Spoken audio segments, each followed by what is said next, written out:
Hello, and welcome back to the Valentine with me, Alex, one of the educators here at the museum. Today, I'd like to talk to you about a very important natural resource to this region that many of us already know and love. And that natural resource is the body of water that we refer to as the James River. But first, I'd like to make a land acknowledgement and recognize that we are living on and occupying land whose historic stewards have been the Powhatan and Monacan indigenous peoples. The 7-mile stretch of the river that we know as the Fall Line has historically served to distinguish between the Siouan-speaking Monacan and the Algonquin-speaking Powhatan territories. It is also the geologic border between the Piedmont and the Coastal Plains regions.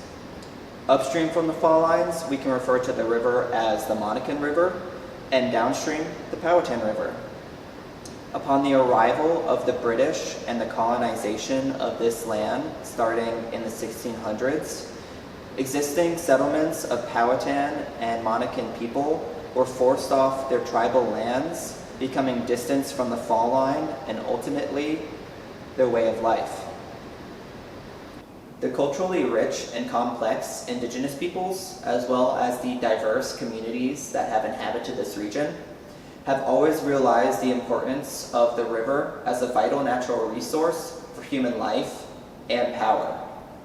The river has served many purposes for its inhabitants, including transportation, communication, industry, nourishment, and even leisure, just to name a few.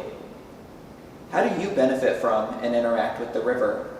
Do you and your family go hiking, swimming, sunbathing, fishing, or even rafting? Even though the river is such an important natural resource, Virginians haven't always treated it with an environmental consciousness. Throughout the 20th century, and even to this day, decision makers with power in the Richmond region have allowed for the environmental devastation of the river through chemical contamination, from farmland runoff to industrial urban runoff, channeled directly through storm drains, carrying trash, heavy metals, gasoline, motor oil, and even raw sewage directly into the river. Along the Fall Line, fishing decreased considerably throughout the 20th century, but slowly yet surely, conditions of the river are improving, and today, it's not uncommon to find many people fishing and swimming along the Fall Line, especially on a sunny summer day. It's important that we restore and preserve the conditions of the river due to its historic significance and larger role in the planet's environment.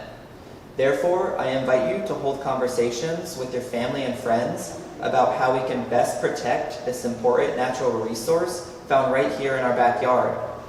I also invite you to dive into the Valentine's online archives and collections database, where you can further explore and learn about how the river has served its inhabitants throughout time.